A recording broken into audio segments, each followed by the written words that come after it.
retrouve aujourd'hui en cette fin du mois d'octobre pour les sorties littéraires de novembre 2023. Il y a 18 titres qui m'ont, on va dire, plu, voilà, en tout cas qui m'ont intéressé. La liste va être rapidement, enfin la vidéo va être rapidement faite pour la bonne et simple raison que la plupart des livres que je vais vous présenter sont des suites de sagas, des tomes 3 ou des tomes 2. Voilà, il y a très peu de one-shot ou il y a très peu de début de trilogie ou de début de saga. Voilà, ça je vais vous en parler rapidement. Avant toute chose, comme d'habitude à chaque vidéo, n'hésitez pas à vous abonner à ma chaîne si ce n'est pas déjà fait, de liker mes vidéos si elles vous plaisent, si le contenu que je vous fais vous plaît. Et n'hésitez pas à commenter si jamais certaines des sorties à prévoir au mois de novembre vous intéressent également. J'adore échanger, n'hésitez pas. Vous pouvez également me retrouver sur mes pages Instagram, TikTok et Facebook. Il n'y a aucun souci, j'échange sans problème sur mes lectures. Donc ça, c'est fait. Et en même temps, je vais vous parler de mon 4 bout challenge pour le mois de novembre, évidemment. Donc voilà, donc comme je vous disais, il y a 18 sorties. Alors la liste est non exhaustive, les dates également, parce que le mois dernier, encore une fois, je l'avais prévenu que certaines dates, je trouvais ça bizarre. Et effectivement, il y a certains livres qui devaient sortir au mois d'octobre et qui ont été repoussés. Donc là, en ce jour, actuellement, on va dire, les dates que je vous donne sont les bonnes. Maintenant, les maisons d'édition peuvent changer les dates pour X et X, Y raison. Voilà. Bon.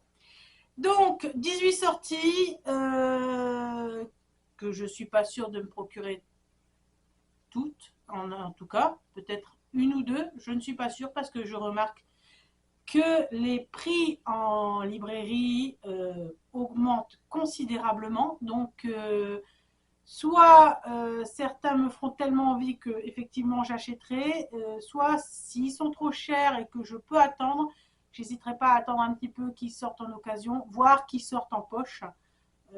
Voilà, parce que là on est dans une société actuellement où ça devient beaucoup trop cher, la lecture devient un luxe. Donc je vais faire de mon mieux, je vais voir ce qui me plaît et si vraiment, en fonction du prix surtout, hein, vraiment ce que je vais m'offrir, on verra bien. Donc on va commencer tout de suite avec le 1er novembre avec Souveraine, tome 2, Poussière d'étoiles de Laura Sébastien chez Casterman. Alors, donc c'est un tome 2, hein, le tome 1, il est sorti depuis un petit moment, je l'ai dans ma palle, c'est pour ça que j'attendais de le lire, parce que comme je vous l'ai déjà dit à maintes reprises, j'ai horreur d'avoir un premier tome et de me retrouver le bec dans l'eau sans avoir la suite tout de suite à portée de main, parce qu'après, comme beaucoup d'entre vous j'imagine, je perds le fil de l'histoire, je perds le fil des personnages, donc j'ai préféré attendre que le tome 2 sort pour un petit peu me remettre dans le bain quand je finirai le tome 1. Donc voilà, donc c'est chez Casterman. Et c'est Laura Sébastien, c'est pas la première fois que je lis un roman de cette autrice. Elle a fait notamment, si je ne me souviens pas, la trilogie Ash Princess que j'avais vraiment adoré. Et donc, forcément, ce livre ne pouvait que m'intéresser. Au 2 novembre, alors là, très intéressant aussi, on est avec Une danse avec le prince Faé, le tome 2 de Eliskova chez Big Bang. Alors, c'est un tome 2 sans en être un, si vous voulez, c'est-à-dire que c'est la suite, mais pas avec les mêmes personnages du livre Un pacte avec le roi ou le prince elfe, je ne sais plus, je crois que c'est le roi elfe. Donc forcément, là, je peux vous lire le résumé parce que c'est une suite, mais c'est pas avec les mêmes personnages, donc ce n'est pas la même histoire. Donc je vais vous lire le résumé. Katria s'est jurée de ne jamais tomber amoureuse. Elle sait ce que l'amour a coûté à sa famille. Alors quand elle est mariée de force à un homme qui refuse de lui montrer son visage, elle décide de mener une vie tranquille, libre de tout sentiment. Logique. Mais dans le manoir de son époux, le mystérieux seigneur Fernwood, il y a d'étranges règles à respecter et des cris qui percent la nuit, jusqu'à ce que Katria surprenne un rituel secret qui la propulse dans le Midscape. Survivre dans ces terres sauvages n'est pas chose facile pour une humaine. D'autant plus qu'un roi sanguinaire qui cherche à se procurer la couronne de verre destinée au seigneur Fenwood est bien décidé à arracher à Catria le pouvoir qu'elle a reçu et qui n'aurait jamais dû lui revenir. Voilà. Donc forcément, là, on va être encore dans les faets. C'est vraiment des romantésies que j'adore. C'est vraiment le style, bien que je suis assez éclectique, c'est vraiment le style qui revient souvent dans mes lectures. J'aime bien ce genre de livre. Donc ensuite, toujours à la même date, et celui-là je l'attends de pied ferme, c'est le tome 12 des carnets de l'apothicaire de Itsuki Nanao chez Kiun Seinen. Donc j'ai lu les 11 premiers, forcément j'ai toujours envie de suivre les aventures de Mao Mao au sein de l'Empire impérial. Donc j'ai vraiment hâte qu'ils sortent. Ensuite, nous avons le tome 7 de Assoiffé de Tracy Wolff qui s'appelle Envoûté chez les éditions PKJ. Donc, comme vous pouvez le voir derrière moi, enfin, vous ne le verrez peut-être pas, non, c'est trop haut. J'ai les 5 premiers déjà. Il m'en manque donc encore un. Je suis en train de lire le 3e actuellement, donc forcément, celui-là va grandement m'intéresser. Après, ah, on a un invité surprise. Voici Tyrion. Ah, et qui redescend. Bon. Ensuite, nous avons toujours à la même date, c'est-à-dire au 2 novembre, nous avons le tome 3 de Tant que le café est encore chaud. Mais le titre, c'est Le café où vivent les souvenirs de Toshikazu Kawaguchi chez Albin Michel. J'ai le tome 1, il me semble que j'ai le tome 2 et je savais très bien qu'il y en avait un 3e en cours, donc j'ai préféré, comme c'est des romans assez courts, je préférais attendre avant de commencer ma lecture, donc ils sont dans ma pile à lire. Nous passons ensuite au 8 novembre, on était du 2 novembre, on passe tout de suite au 8 novembre, voilà. Le Royaume Céleste, tome 2, Le cœur du guerrier du soleil de Sulin Tan chez Stardust. En fait, il s'agit de la suite de La fille de la déesse de la lune, qui est également dans ma palle, parce que je savais que c'était une suite. Hein, comme je me répète peut-être un petit peu, excusez-moi.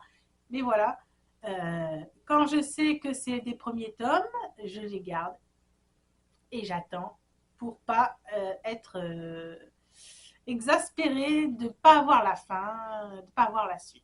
Voilà.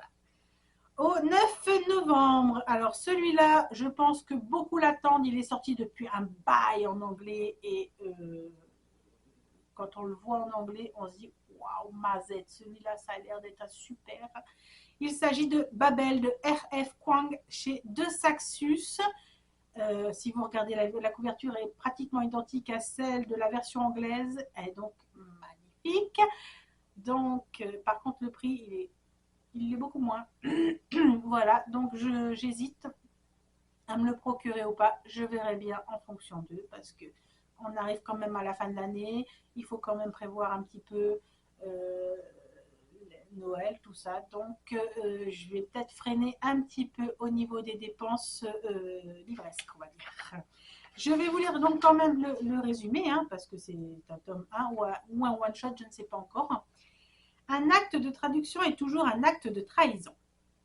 1828. Un jeune orphelin chinois est recueilli à Canton par un professeur et est conduit à Londres. Rebaptisé Robin Swift, le jeune garçon consacre ses journées à l'étude des langues dans l'optique d'intégrer le prestigieux Institut royal de traduction de l'université d'Oxford. D'Oxford, on va y arriver. Plus connu sous le nom de Babel. Berceau de l'argentogravure, les étudiants y exploitent le sens perdu des mots à l'aide des barres d'argent enchantées. Bon. Alors, le résumé ne paye pas de mine, mais je ne sais pas, je suis peut-être un peu plus attirée par la couverture ce coup-ci. Donc, c'est pour ça aussi que ça me fait hésiter. Est-ce que je vais me l'acheter? Est-ce que je ne vais pas me l'acheter? Je verrai bien, je le ferai au feeling. On verra bien.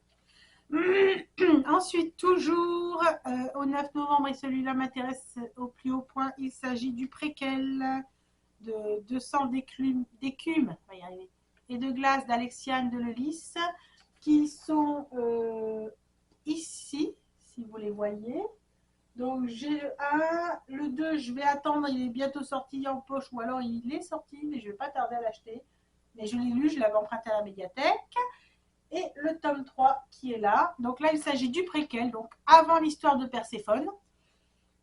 Et donc, ça s'appelle De lave, de métal et de rage, le tome 1, évidemment, chez Michel Lafon. Et si vous voyez la couverture, franchement, qui ressemble beaucoup à celle de 200 d'écume et de glace, franchement, je kiffe. Je kiffe. Donc, forcément, ça va m'intéresser. Et Alexiane de Lelis ne me laisse jamais indifférente à ses romans. Nous passons au 15 novembre avec, et là je pense que beaucoup l'attendent également, Twins Crown, tome 2 de Catherine Doyle et de Catherine Weber chez Bayard Jeunesse. On avait une couverture violette, un peu plus pourpre quand même, pour le tome 1 qui est sorti l'année dernière. Là, on a une couverture un peu plus émeraude. Je veux voir la suite. C'est encore une fois les deux sœurs. Hein. Je pense que tout le monde en a entendu parler dans la blogosphère. Donc, forcément, il m'intéresse au plus haut point également. Au 18 novembre, celui-là aussi, il s'agit du tome 2, Le parfum de l'impératrice, la fleur d'Assam, de Leslie Tanguy chez Gulfstream. Donc là, c'est pareil, il me semble que je l'ai quelque part par ici. Voilà, il est là. Voilà. Et il est magnifique. Je l'ai en hardback.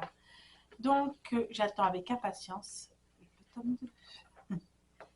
Nous passons ensuite au 22 novembre. Et ouais, on est déjà presque à la fin du mois de novembre. Vous voyez, c'est quand même assez rapide. Avec le tome 2 de Savage Lands de Stacy Marie Brown chez les éditions Corrigan ou Corrigan. Je trouve que ça fait mieux de dire Corrigan, mais bon, je ne sais pas si on dit Corrigan ou Corrigan. Donc, le tome 2, évidemment, je ne vais pas vous faire un résumé, c'est pareil, c'est suite de saga.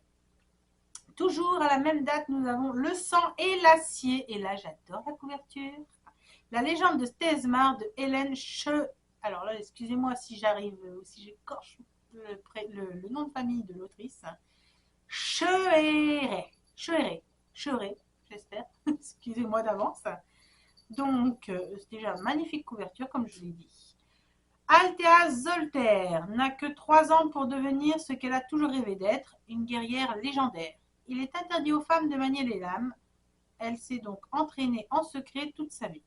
Désormais, elle se bat pour assurer sa place dans la guilde d'élite chargée de la protection des 5 royaumes. Mais l'entraînement est dur, mortel même pour certains. Et ce qui est encore plus dangereux, c'est son attirance croissante pour Wilder Hawthorne, son instructeur, qui ne voulait pas d'une femme dans sa garde. Ouais, ça démarre mal. Bon. Alors que des complots politiques se profilent autour d'eux, le monde sombre peu à peu dans l'obscurité. Althea réussira-t-elle le périlleux test d'initiation et prendra-t-elle sa place en tant que championne de Thésmar, ou bien l'ennemi maléfique lui arrachera-t-il son rêve avant même qu'il ne commence? Donc le résumé est super intéressant, la couverture est super intéressante. Forcément, ça ne pouvait que m'attirer.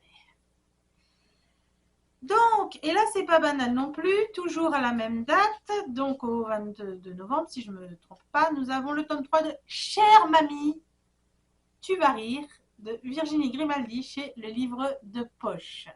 Donc là, c'est un compte-rendu de lettres, c'est un roman, on va dire, épistolaire, comme les deux autres. Je pense que beaucoup en entendent parler, c'est du livre de poche, donc il n'y a pas grand-chose, mais généralement, les écrits là de Virginie Grimaldi sont vraiment drôles, et ça a commencé un tout petit peu avant la pandémie du Covid, et donc forcément, moi, les livres de Virginie Grimaldi, j'adore, je les ai presque tous, donc forcément, ça n'a pu que me taper dans l'œil.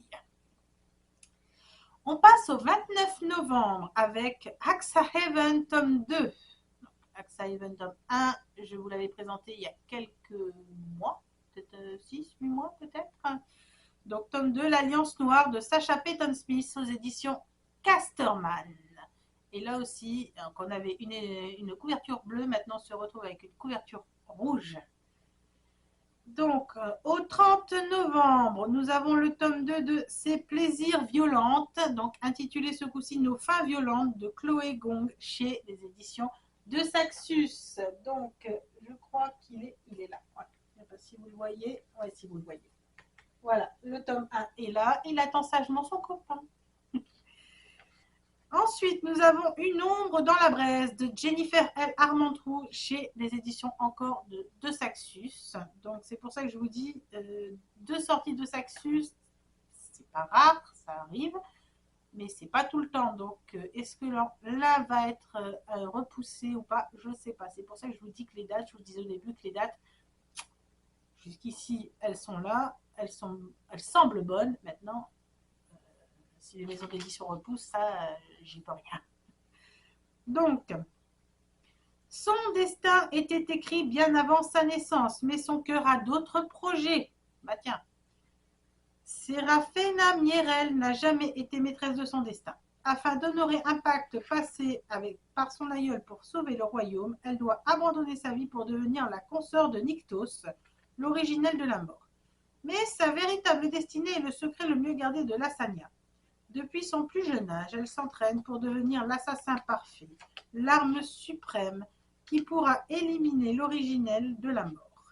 Si elle échoue, elle condamne son royaume à la destruction. Tout était parfaitement planifié, jusqu'à Nyctos. C'est là que ça part en live. Jusqu'à ce qu'il éveille en elle une passion qu'elle ne s'était jamais permis de ressentir pour personne, et encore moins pour lui. Donc ça sent l'ennemi to lover et la romance. Voilà.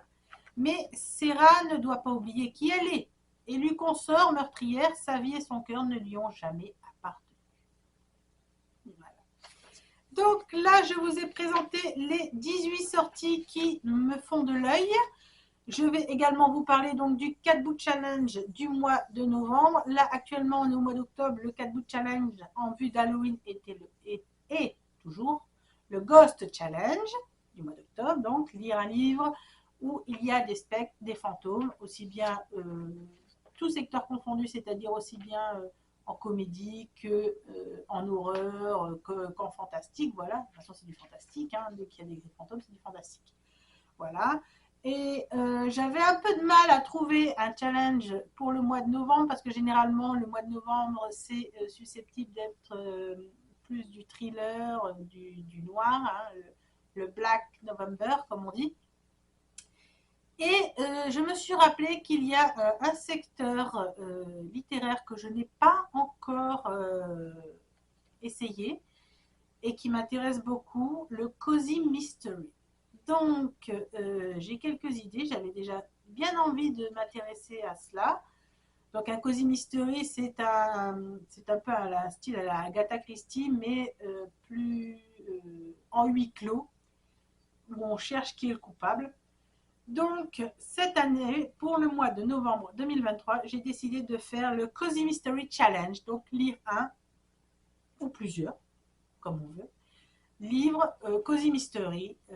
Alors là, d'un point de vue, le choix, franchement, il n'y a que ça. Il n'y a que ça, franchement, il va falloir que je me décide, que je trouve celui qui pourrait m'intéresser plus que les autres, ou voire plusieurs peut-être. Je verrai en fonction de ce que j'ai envie de lire, parce qu'en ce moment, je suis plus tournée vers la romantécie, encore une fois. Donc, je lirai sur un Cozy Mystery. Je ne sais pas encore lequel. On verra bien. Donc voilà, cette vidéo sur les sorties littéraires du mois de novembre est maintenant terminée. J'espère qu'elle vous a plu. Comme je vous l'ai dit précédemment, n'hésitez pas à vous abonner, à liker et à me suivre sur les réseaux sociaux. Vous avez mes liens en bas de page, comme d'habitude. Je vous retrouve en fin octobre, début novembre, donc pour mon book haul d'octobre, ainsi que mon bilan lecture, qui est déjà pas mal, je trouve. Je n'ai pas fini, mais pas mal. J'ai bien lu au mois d'octobre et j'espère continuer. Hein, il me reste encore une petite semaine et 2-3 jours. Donc, j'espère, comme en plus c'est les vacances scolaires, j'ai un petit peu plus de temps pour la lecture. Donc voilà, je vous souhaite une bonne journée, un joyeux Halloween et je vous dis à très bientôt. Ciao, ciao!